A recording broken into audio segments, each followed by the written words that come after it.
لقد من الله على المؤمنين إذ بعث فيهم رسولا من أنفسهم يتلو عليهم آياته ويزكيهم ويعلمهم الكتاب والحكمة وإن كانوا من قبل لفي ضلال مبين.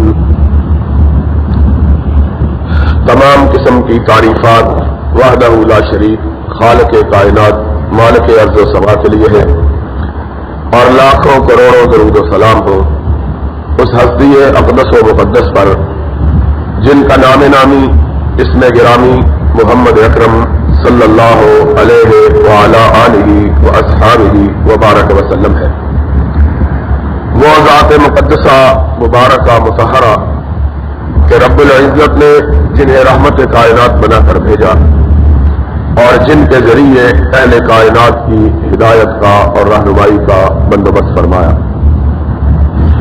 محمد الرسول اللہ صلی اللہ علیہ وسلم اس کائنات میں امام ہدایت اور امام رحمت بنا کر بھیجے گئے، اور آپ نے اس کائنات میں جلوہ گر ہونے کے بعد اہل کائنات کو اللہ کی وحدانیت کا درس دیا اور اپنی رسالت کے ماننے کی دعوت دی.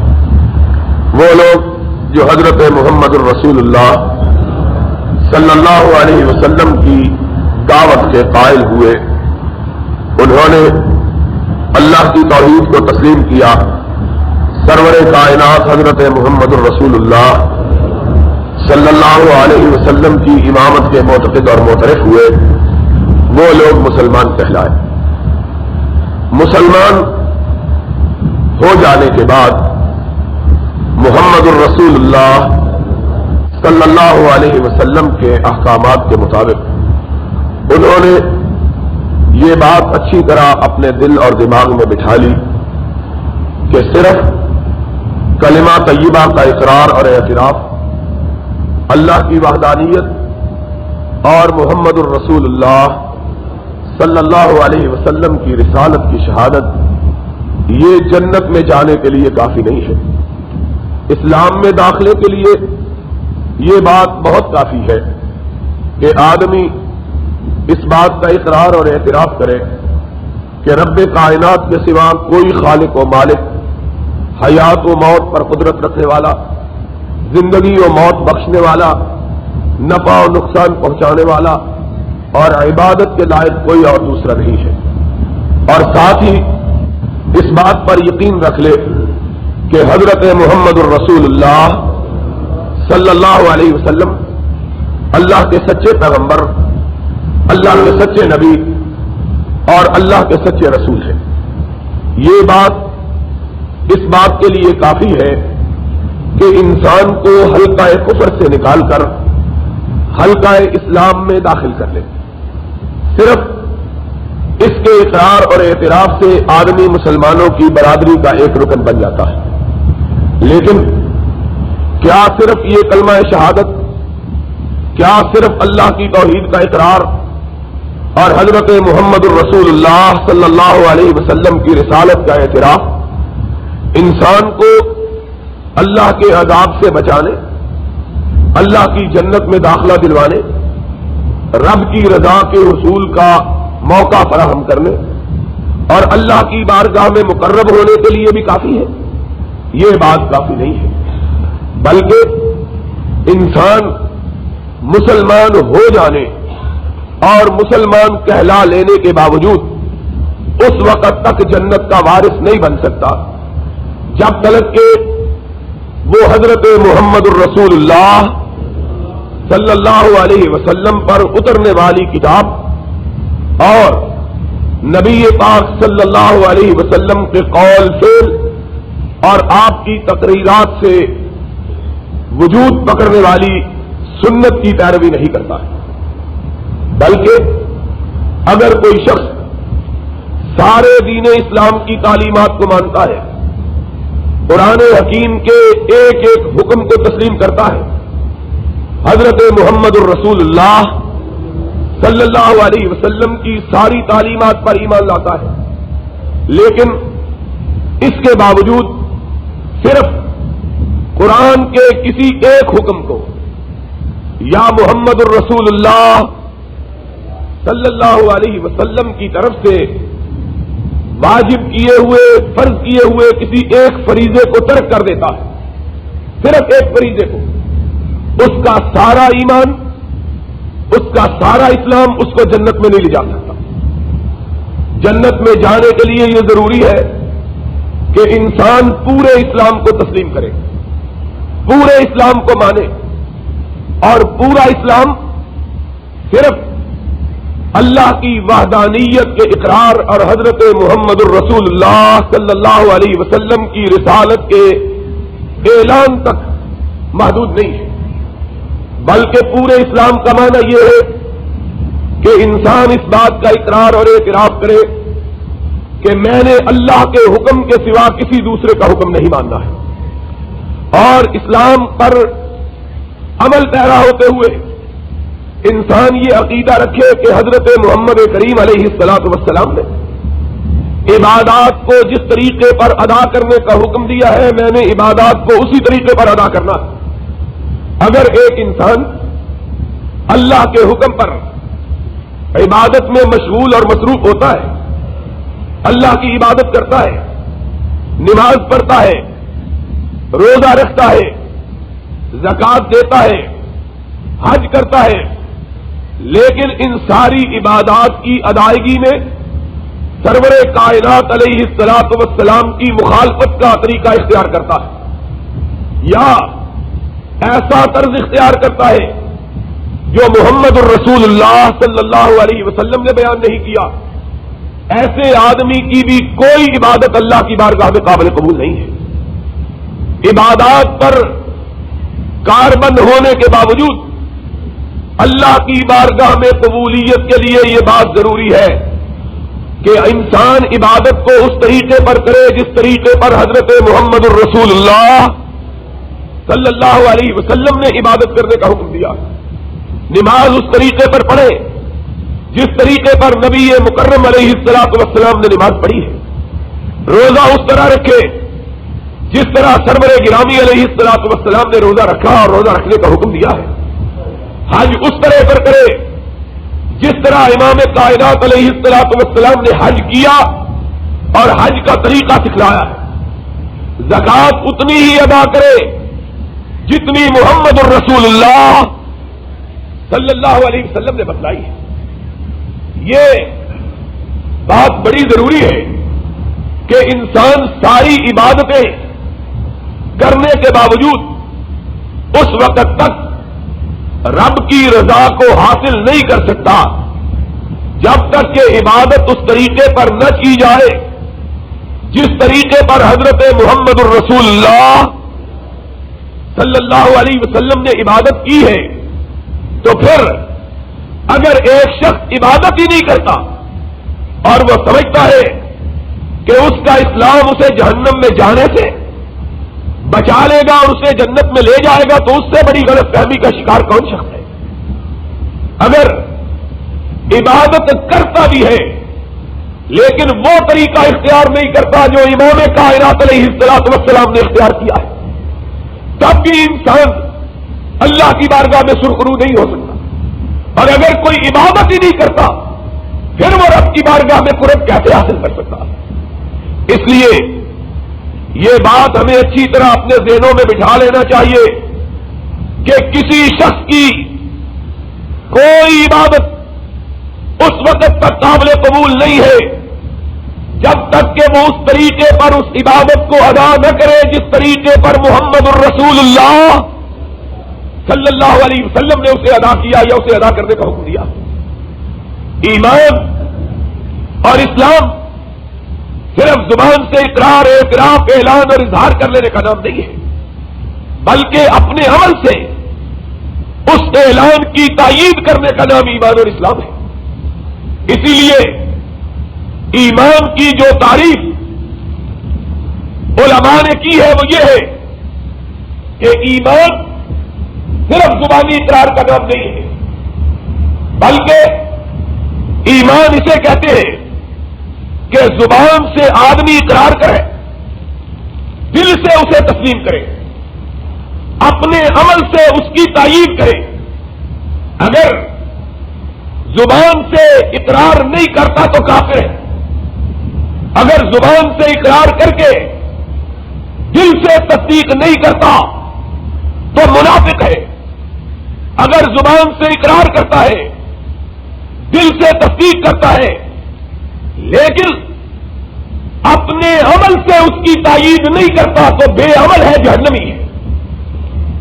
مومن صرف کہلانے کا حقدار وہ شخص ہے جس کے دل اور زبان میں کوئی فاصلہ نہ ہو اور عمل میں اور زبان میں کوئی اختلاف نہ ہو، اسے مومن کہا جاتا ہے۔ محمد الرسول اللہ صلی اللہ علیہ وسلم نے اپنے فرمان سے اس بات کی تصدیق کی ہے۔ آپ نے فرمایا کہ اے مسلمانوں، جب تم اللہ کی راہ میں جہاد کے لیے اپنے گھروں سے نکلو اور دوسرے شہروں پر حملہ کے لیے جاؤ، کسی شہر میں ایسے وقت میں پہنچو جبکہ رات ہو چکی ہو، فوری طور پر حملہ نہ کرو بلکہ صبح تک انتظار کرو۔ اللہ کے رسول صبح تک انتظار کیوں کرے؟ فرمایا اس لیے کہ تمہیں پتہ چل جائے کہ یہ شہر، یہ بستی مسلمانوں کی ہے کہ کافروں کی۔ اللہ کے رسول ہمیں اس بات کا علم کیسے ہو؟ آپ نے فرمایا صبح تک انتظار کرو، اگر نماز فجر کے لیے بستی میں اذان دی جائے تو سمجھو کہ مسلمانوں کی بستی ہے، اگر اس بستی میں اذان نہ ہو تو سمجھ لو کہ یہ بستی کافروں کی ہے۔ تو اللہ کے حبیب حضرت محمد الرسول اللہ صلی اللہ علیہ وسلم نے اسلام کے ثبوت کے لیے اذان کو لازمی قرار دیا ہے کہ اذان ایک عمل ہے جس عمل سے مسلمان یہ ثابت کرتا ہے کہ میں مسلمان ہوں۔ اور پھر اس سے بھی آگے آپ نے یہ بات ارشاد کی ہے، حدیث پاک میں آیا ہے، نبی محترم صلی اللہ علیہ وسلم نے فرمایا ہے، اپنی مسجد پاک میں بیٹھ کر، مدینہ طیبہ میں بیٹھ کر عشاء کی نماز سے آپ فارغ ہوئے، اپنے صحابہ کی طرف رخ کیا، ان کو مخاطب ہو کے کہنے لگے، میرے صحابہ، میرا جی چاہتا ہے کہ کل عشاء کی نماز کے وقت میں کسی اور شخص کو اپنے مصلی پہ کھڑا کروں، وہ شخص نماز پڑھائے اور میں مدینے کی گلیوں اور کوچوں میں گردش کروں اور دیکھوں کہ جو شخص اذان سننے کے بعد نماز عشاء کھڑی ہو جانے کے بعد پھر بھی مسجد میں آ کے نماز میں شریک نہیں ہوا، میں اس کے گھروں کو آگ لگا دوں اور بتلا دوں کہ یہ گھر مسلمانوں کا گھر نہیں ہے۔ محمد الرسول اللہ صلی اللہ علیہ وسلم اس فرمان کا معنی یہ ہے کہ مومن وہ ہے جو صرف زبان سے لا الہ الا اللہ کہہ کر محمد الرسول اللہ پکار کر پھر اپنے آپ کو مسلمان نہیں کہلاتا، بلکہ مومن وہ ہے جو زبان سے اسلام کا اقرار کرنے کے بعد دل سے تصدیق کر کے اپنے عمل سے اس کا ثبوت فراہم کرتا ہے۔ جس کے قول اور فعل، جس کی زبان کے اقرار اور عمل میں تضاد ہو، وہ سب کچھ ہو سکتا ہے، محمد کی امت میں سے نہیں ہو سکتا صلی اللہ علیہ وسلم۔ اس لیے ہمیں یہ بات اپنے ذہنوں میں بٹھا لینی چاہیے کہ ایمان کسے کہتے ہیں، اسلام کسے کہتے ہیں۔ ایمان اور اسلام صرف لا الہ الا اللہ محمد الرسول اللہ پڑھ لینے کا نام نہیں ہے۔ میں نے پہلے کہا ہے، صرف کلمہ پڑھنے سے آدمی کے نام کا اندراج مسلمانوں کے رجسٹر میں تو ہو جاتا ہے، لیکن قیامت کے دن اللہ اس سے محمد کی امت کا سا سلوک نہیں کرے گا۔ سلوک اس سے کیا جائے گا جس شخص نے پورے اسلام کو اختیار کیا، اپنے دل میں اپنی زبان میں کوئی فرق روا نہیں رکھا اور اپنے عمل سے اپنے اسلام کا ثبوت فراہم کیا. ساتھ ہی ساتھ یہ بات بھی سمجھ لینے کی ہے کہ اسلام صرف عبادات کا مذہب نہیں ہے. بعض لوگوں نے یہ سمجھ رکھا ہے کہ 5 وقتہ نماز ادا کر دی جائے, اللہ کی توحید کا اقرار کر لیا جائے, سرور کائنات کو نبی اور رسول مان لیا جائے, پھر سال کے بعد زکات دے دی جائے, اگر توفیق ہو تو حج کر لیا جائے, سال کے بعد 1 مہینے کے روزے رکھ لیے جائیں, باقی جو جی چاہے انسان کرے اس پر کوئی روک ٹوک نہیں ہے. اور اسلام صرف انہی 5 چیزوں کا نام ہے. اسے یہ بات اچھی طرح ذہن میں بٹھا لینی چاہیے کہ اسلام واقعی ان 5 چیزوں کا نام ہے. اس نے 4 چیزوں کو مانا ہے, 5ویں کو نہیں مانا. 4 چیزیں, نماز اس نے مانی ہے, روزہ اس نے مانا ہے, حج اس نے تسلیم کیا ہے, زکات کا اس نے اقرار کیا ہے, لیکن پہلی چیز کو اس نے تسلیم نہیں کیا. انسان پوچھے کہ پہلی چیز کو کیسے تسلیم نہیں کیا؟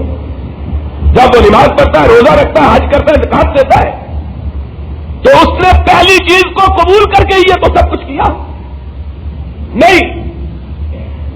باوجود اس بات کے کہ وہ یہ سارے کام کرتا ہے, اس نے پہلی چیز کو اس لیے تسلیم نہیں کیا کہ اگر وہ محمد الرسول اللہ صلی اللہ علیہ وسلم کی رسالت پر ایمان رکھتا تو اس کا عقیدہ یہ ہوتا کہ جو بات محمد کی زبان سے نکلی ہے اس کو زمین پہ گرایا نہیں جا سکتا. دنیا کے ہر شخص کے بات کے مقابلے میں سرور کائنات حضرت محمد الرسول اللہ صلی اللہ علیہ وسلم کی بات کو تسلیم کیا جائے.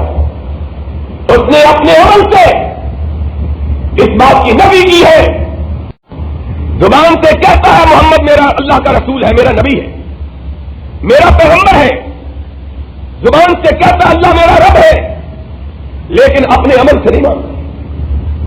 اگر مانتا ہوتا تو پھر کھانے پینے میں بھی محمد کو اپنا رہنما مانتا, پھر تجارت میں بھی محمد کو اپنا رہنما مانتا, پھر عدل و انصاف میں بھی محمد کو اپنا قائد تسلیم کرتا, پھر سیاست میں بھی نبی پاک صلی اللہ علیہ وسلم کو اپنا راہبر سمجھتا, پھر معاش میں بھی نبی کائنات علیہ الصلوۃ والسلام سے رہنمائی لیتا.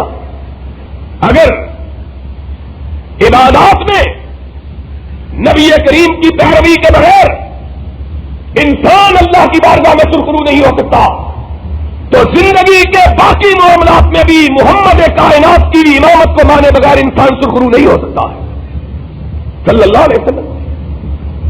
آدمی نماز پڑھے, روزہ رکھے, حج کرے, زکات دے, حرام کھانے سے اجتناب نہ کرے,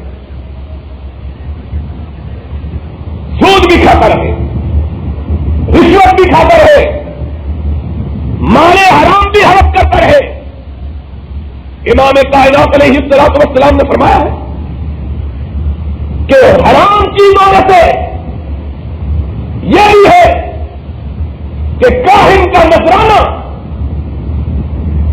پیر کا نذرانہ اور ناموس کے فروخت کرنے سے حاصل ہونے والی کمائی, یہ سب کچھ کرتا ہے اور کہتا ہے میں مسلمان ہوں کیونکہ میں نے 5 فرائض کو تسلیم کیا ہوا ہے, توحید کو بھی مانا, رسالت کو بھی مانا, نماز بھی پڑھی, زکات بھی دی, حج بھی کیا, روزے بھی رکھے, اس لیے مجھ پر کھلی چھٹی ہے, میں چاہوں تو حلال کھاؤں, چاہوں تو حرام کھاؤں, کوئی تمیز نہیں. ایسا شخص مسلمان نہیں ہے. بلکہ یہ بات کہنی چاہیے کہ ایسے شخص کی عبادت بھی قبول نہیں ہے. کیوں قبول نہیں ہے؟ تھوڑی سی توجہ اگر دو گے تو مسئلہ سمجھ آ جائے. موٹا مسئلہ ہے. کہا جاتا ہے نماز کی ادائیگی کے لیے کپڑوں کا پاک ہونا ضروری ہے. یہ جو سو رہے ہیں نا گرمی میں، ان کو ذرا دبا دو، ہلا دو، ایک دوسرے کی طرف دیکھو سارے. یہ مشہور مسئلہ ہے کہ نماز اس وقت قبول ہوتی ہے جب آدمی کے کپڑے پاک ہوں. پلید کپڑوں میں نماز ادا، یہ ایسا مسئلہ جس سے بچہ بھی جانتا. اسی طرح حج کے لیے ضروری ہے کہ آدمی پاک صاف چادریں پہنے ہوئے. اگر پلیت چادروں کا اعلان باندھے ہوئے تو حج ادا، اگر پیشاب میں بھیگے ہوئے کپڑے پہن کے آ جائے تو نماز ادا. پلید کپڑا پہن کر اگر نماز ادا نہیں ہوتی، پلید کپڑوں میں نماز ادا نہیں ہوتی، تو یہ بتلاؤ کہ یہ کپڑے کس چیز پر پہنے جاتے ہیں؟ جسم پر. کس چیز پر پہنے جاتے ہیں؟ اگر کپڑے پلید ہوں اس جسم پر کپڑے کو نماز نہیں پڑھتے. نماز کون پڑھتا ہے؟ انسان کا جسم، انسان کی روح، وہ نماز پڑھتی ہے. اگر جسم کو لگنے والے کپڑے پلید ہیں تو نماز ادا نہیں ہوتی. اگر جسم پلید ہے تو نماز کیسے ادا ہو جائے گی؟ کبھی ہم نے سوچا نہیں تھا. مولوی کے مسئلوں کا سارا محور خارجی چیزوں پر ہے، ظاہر پر ہے، باطن کی طرف کوئی نگاہ نہیں اٹھاتا. اور جسم کو لگنے والے کپڑے پلید، چادریں پلید ہیں تو حج ادا نہیں ہوتا. اگر یہ سارا جسم حرام کا مال لے کر کھا کر گیا ہے، اس حرام سے کھا کر پلنے والا جسم، اس حرام کو پی کر پلنے والا جسم اگر اللہ کے گھر کا طواف کرتا ہے تو اس کا طواف اللہ کی بارگاہ میں کیسے قبول ہو جائے گا؟ پھر یہ بھی موٹا مسئلہ ہے کہ اگر جسم کے کسی حصے پر غلاظت لگی ہوئی ہو تو عبادت قبول. کتنے تعجب کی بات ہے کہ جسم پر تھوڑی سی غلاظت اگر 4 قطرے پیشاب اور پیخانے کے لگ جائے، نجاست کے لگ جائے، تو اللہ کی بارگاہ میں اس کی عبادت قبول نہ ہو اور پورا جسم نجاست میں لسڑا ہوا ہو، پھر کہیں کہ عبادت قبول ہو جائے گی. کیسے قبول ہو؟ ادخلوا فی السلم کافہ ولا تتبعوا خطوات الشیطان انہ لکم عدو مبین. اسلام قبول کرنا ہے تو پورا کرو، آدھے اسلام کا تمہیں کوئی فائدہ نہیں ہے. ظاہری اسلام، کپڑوں کے پاس کرنے والا اسلام، جسم پلید، سارا جسم نجس. کس طرح؟ امام مالک سے مروی ہے، انہوں نے کہا ہے کہ اگر کوئی شخص شراب کا ایک قطرہ پی لیتا ہے، فرمایا 40 دن تک اللہ اس کی نماز کو قبول نہیں کرتا ہے، کیونکہ اس کا جسم پلید ہو گیا ہے. جسم پلید ہے، عبادت کس طرح قبول ہوگی؟ اور پھر جسم سے بھی زیادہ اگر انسان کی روح ہی ناپاک ہے، تیرا دل تو ہے صنم آسنا، تجھے کیا ملے گا نماز؟ اس کو نماز سے کیا فائدہ؟ ظاہری طور پر یہ نماز پڑھ رہا. یہی بات حضرت محمد الرسول اللہ صلی اللہ علیہ وسلم نے روزے دار کے بارے میں فرمائی ہے. فرمایا من لم یدع قول الزور والعمل به فلیس للہ ان یدع طعامہ وشرابہ. لوگوں سمجھتے ہو کہ روزہ رکھ کے انسان گناہوں سے پاک ہو جاتا ہے، جنت میں چلا جاتا ہے؟ فرمایا ہاں، روزہ رکھ کے پاک ہو جاتا ہے، جنت میں چلا جاتا ہے، لیکن وہ شخص جس کا روزہ قبول ہوا ہے، وہ شخص جس کا روزہ، روزے دار روزہ رکھ کے جنت میں نہیں جاتا، بلکہ وہ روزے دار جنت میں جاتا ہے جس کے روزے کو رب نے، اور قبول کس کا ہوتا ہے؟ جس کا جسم پاک ہے، جس کی روح پاک ہے. نماز کس کی قبول ہوتی ہے؟ جس کے کپڑے پاک، جس کا جسم پاک اور جس کی روح پاک۔ امام کائنات کی اپنی کہی ہوئی بات، من لم یدع قول الزور والعمل به، فرمایا جو جھوٹ بولتا ہے روزہ رکھ کر، صرف جھوٹ بولتا ہے، صرف فرمایا اس کا جسم ناپاک ہو جاتا ہے۔ جھوٹ بولنے سے انسان کا جسم ناپاک ہو جاتا ہے، غلط بیانی سے انسان کا جسم پلید ہو جاتا ہے، بری بات کہنے سے انسان کا جسم ناپاک ہو جاتا ہے، اگر اس بری بات پہ عمل بھی کر لیتا ہے پلیدی میں اضافہ ہو جاتا ہے۔ امام کائنات نے فرمایا جو یہ کام بھی کرتا ہے، روزہ بھی رکھتا ہے، اللہ کو اس کے کھانے چھوڑنے اور پانی پینا چھوڑنے کی کوئی پرواہ۔ اس سے معلوم ہوتا ہے کہ اسلام صرف اس بات کا نام نہیں ہے کہ آدمی زبان سے لا الہ کہتے، زبان سے کہہ بھی دیا لا الہ تو کیا حاصل، دل و نگاہ مسلمان نہیں تو کچھ بھی نہیں، اور ساتھ ہی اس کا نام بھی اسلام نہیں ہے کہ فرائض کی ادائیگی کر لیتا ہے، کہتا میں بڑا مسلمان۔ کلمہ پڑھنے کے بعد، فرائض کی ادائیگی کے بعد اس بات کو اپنے دل اور دماغ میں بٹھائے کہ محمد الرسول اللہ صلی اللہ علیہ وسلم کے سوا میرا قائد، امام، راہبر، رہنما اور کوئی دوسرا موجود۔ اور کون ہوتا ہے امام قائد؟ کہ جو بات کہے وہ مانی ہے اور جس بات سے وہ روکے، ما آتاکم الرسول فخذوہ وما نہاکم عنہ فانتہوا، اس کا نام ہے اسلام۔ اور اس کے لیے لازمی بات یہ ہے کہ آدمی، انسان اپنی روزی کو پاک بنائے، انسان لقمہ ایک اپنے بچوں کو حلال کھلائے۔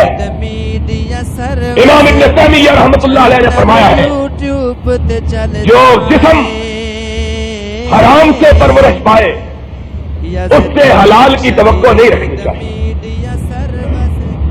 جو جسم حرام سے پرورش پائے اس سے حلال کی توقع۔ آدمی بھی بوتا تو گندم ہے، گندم کا بیج بوتا ہے اور کاٹتے وقت یہ سوچتا ہے کہ میں چاول کاٹ لوں گا۔ انسان امرود کا باغ لگاتا ہے، یہ تصور نہیں کر سکتا کہ کٹائی کے وقت اور فصلوں کی چنائی کے وقت اور پھلوں کے پک جانے کے بعد ان کو اتارنے کے وقت امرود کے پیڑوں کے ساتھ آم کے پھل لگے ہوئے ہوں گے، جو بوئے گا بھی کاٹے۔ اگر انسان اپنے نفس کو سرکشی کر نہیں ٹوکتا، اس کو اللہ کی بغاوت سے نہیں روکتا، انسان اپنے نفس کو، ہر شخص اپنے نفس کی خود نگہداشت کرے۔ ان النفس لامارۃ بالسوء، ہر نفس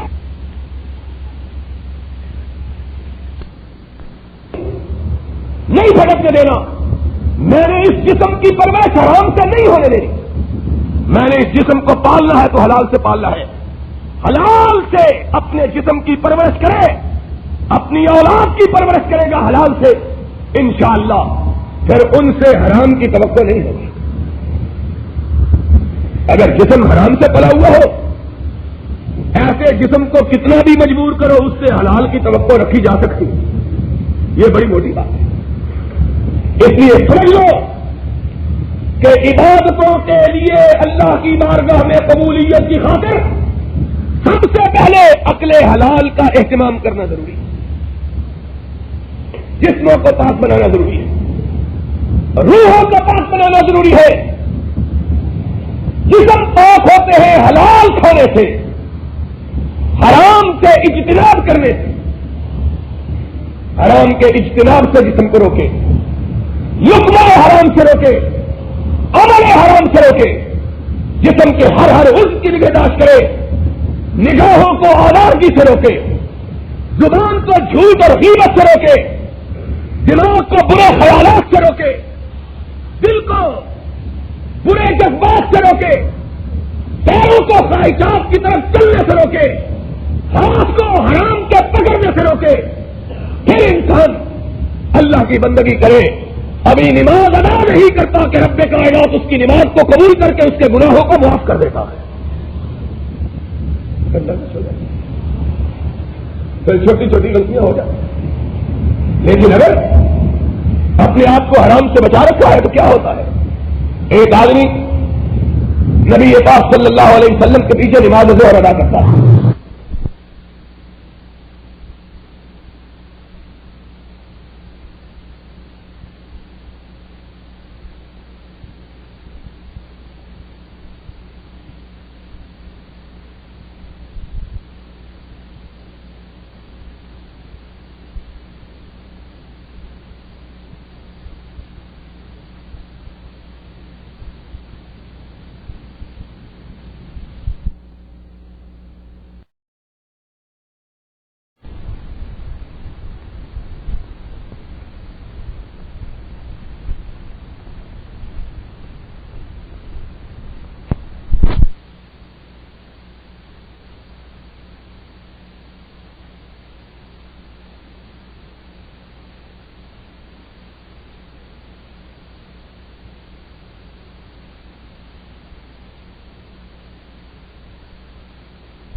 حضور سلام پھیرتے ہیں، اس کی آنکھوں سے آنسو رواں، کہتا ہے یا رسول اللہ اذنبت، اللہ کے رسول میں نے بہت بڑا گناہ کر لیا،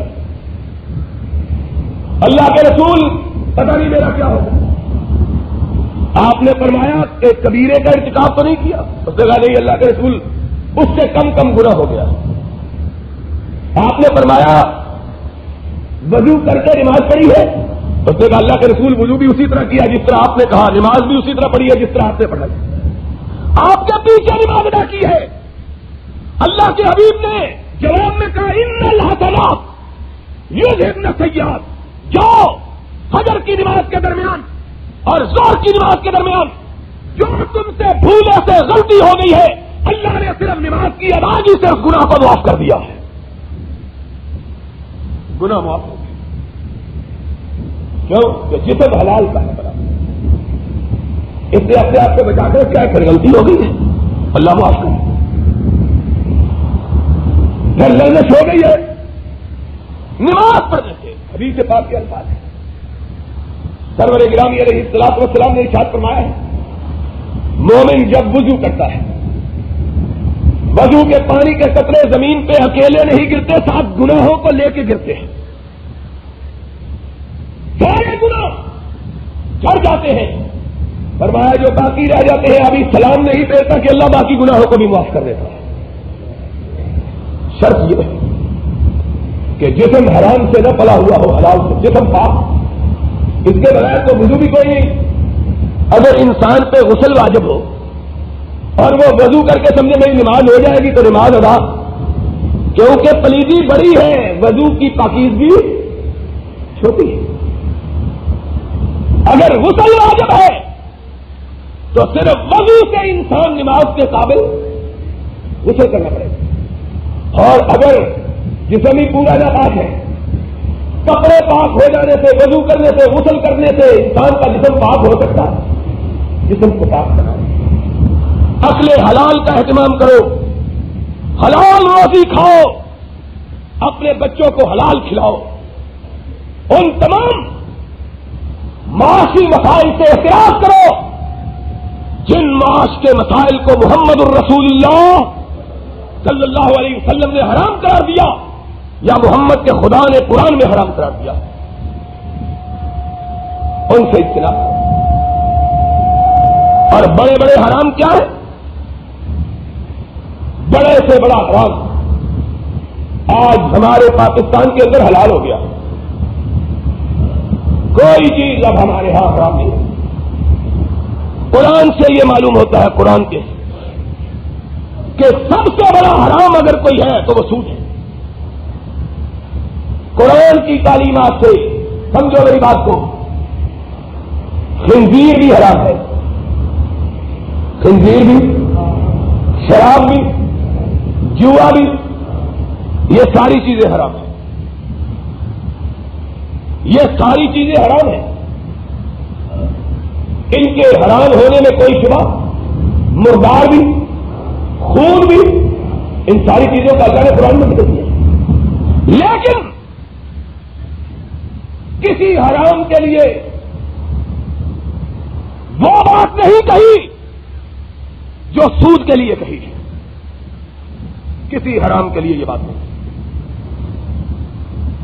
سارے حرام چیزوں کا اللہ نے ذکر کیا، فرمایا گلا گھونٹ کے مرنے والا جانور حرام، مردار حرام، خنزیر حرام، شراب حرام، کہا فاجتنبوا، مومنوں ان کے قریب نہ جاؤ، مومنوں ان کے، یہ حرام ہے، ان کے قریب نہ جاؤ، ناپاک ہو جاؤ گے۔ سود کا ذکر آیا، رب نے یہ نہیں کہا کہ یہ حرام ہے اس کے قریب نہ جاؤ، کہا اتقوا اللہ وذروا ما بقی من الربا ان کنتم مؤمنین۔ ایمان اور سود دونوں اکٹھے نہیں ہو سکتے، ایمان اور سود دونوں اکٹھے۔ یہ دوسرا کسی چیز کے بارے میں آج مسئلہ یاد کر کے جانا، سمجھ کے جانا مسئلے کو، ایمان اور سود دونوں اکٹھے۔ تیسرے بارے میں سورہ آل عمران میں تھا اتقوا اللہ وذروا ما بقی من الربا ان کنتم مؤمنین، مومن سود نہیں کھاتا۔ پھر کہا شراب، سور، حتیٰ کہ غیر اللہ کی نظر، ما احل بہ لغیر اللہ، 9 چیزوں کو بنا اللہ نے، حرمت علیکم المیتۃ والدم ولحم الخنزیر، 11 چیزوں کو گنا، 11 چیزوں کو، سب حرام ہے، کوئی نہ کھائے، قریب نہ جائے۔ پھر کہا الا من اضطر، اگر کوئی مجبور ہو جائے، غیر باغ ولا عاد فلا اثم علیہ، موت نظر آ رہی ہے، زندگی بچانا، کچھ بھی کھانے کو نہیں ہے، فرمایا اس کو یہ 11 حرام چیزیں کھانی بھی جائز ہے، صرف مجبوری کی وجہ سے، مجبوراً زندگی کو بچانے کے لیے، تھوڑا سا صرف زندگی کو بچانے کے لیے اگر ضرورت ہو تو ان کو مجبوری کی وجہ سے کھا۔ سور کی بھی اجازت دے دی، غیر اللہ کے نام پہ چڑھاوے کی بھی اجازت دے دی، اللہ تیری قدرت پہ قربان۔ سود کو اللہ نے اپنے قرآن میں مجبوری کی وجہ سے بھی جائز کرا، یہ کتنا بڑا حرام ہے۔ امیر المومنین ضیاء الحق نے اسلام کے نام پہ اس کو حلال کر رکھا ہے۔ وہ حرام جسے رب نے اضطراب اور اضطرار کی حالت میں بھی جائز قرار نہیں دیا، اضطراب اور اضطرار کی حالت میں بھی جائز، وہ اسلام کے نام پہ بننے والے ملک میں جائز ہی نہیں بلکہ ضروری ہے، بچانے کے لیے بھی استعمال کرنا جائز ہے۔ ایک بات، دوسری بات سنو، اللہ نے باقی ساری حرام چیزوں کو کہا کہ ان کا ارتکاب نہ کرو، ان کے قریب میں جاؤ، ان کو چھوڑ دو، لیکن سود کا تذکرہ آیا تو کیا تھا؟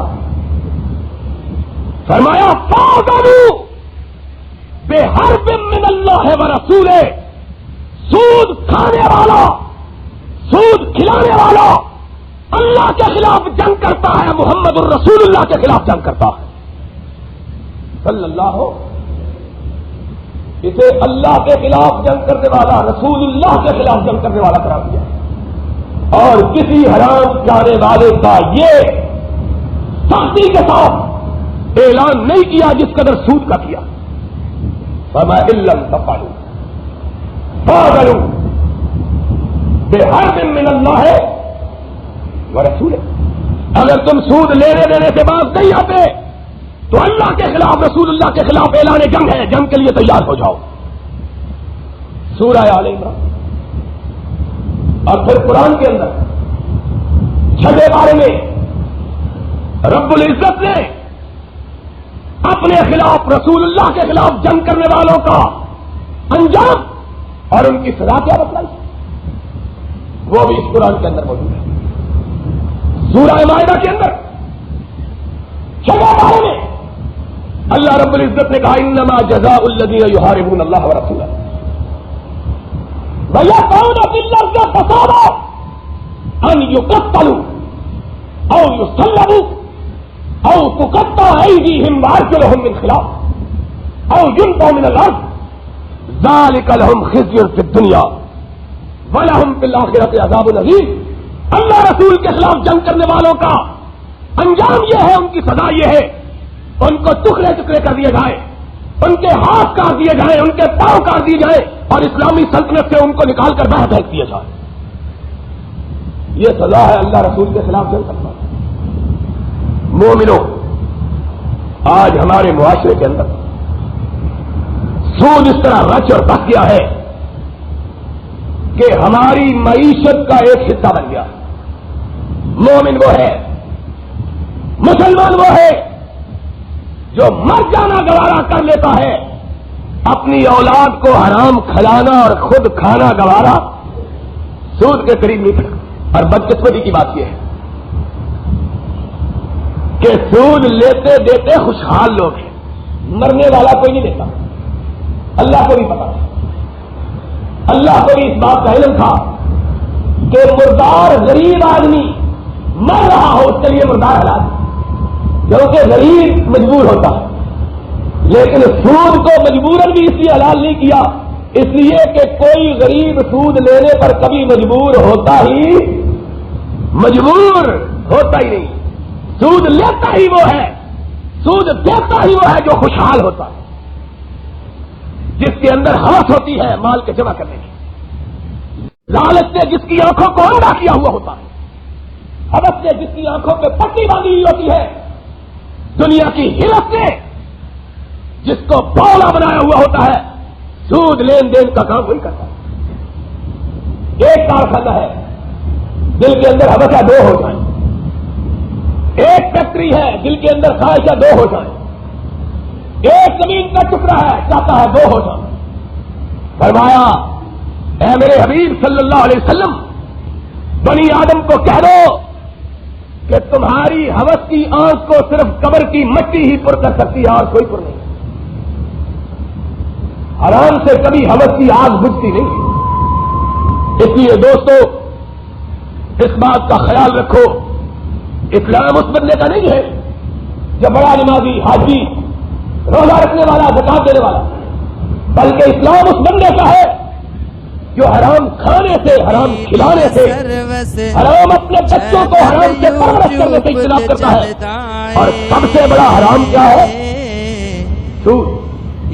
اس کے بعد سب سے بڑا حرام لوگوں کا حق مارنا. اس کے بعد سب سے بڑا حرام لوگوں کا حق مارنا. انشاءاللہ العزیز اگلے خطبہ جمعہ میں یہ بتلایا جائے گا کہ محمد الرسول اللہ صلی اللہ علیہ وسلم نے اپنے فرمان میں اور رب کائنات نے اپنے قرآن میں کس طرح مومنوں کو عقل حلال کی تلقین کی, اور کون کون سی تجارت کی قسمیں ہیں جو حرام ہیں, جن کو لوگوں نے تجارت سمجھا ہوا ہے, حقیقت میں حرام. مومن وہی ہے, نماز اسی کی ہے, رمضان کا مہینہ برکتوں والا آ رہا ہے, روزے اسی کے اللہ کی بارگاہ میں قبول ہوں گے جس نے پہلے اپنے جسم کو پاک بنایا. جس کا جسم ناپاک ہے اور حرام کے لقمے کے کھانے والے کا جسم کبھی بھی پاک ہو سکتا, اس کی مثال کیا ہے؟ اس کی مثال یہ ہے کہ ایک کنویں میں کتا گر جاتا ہے.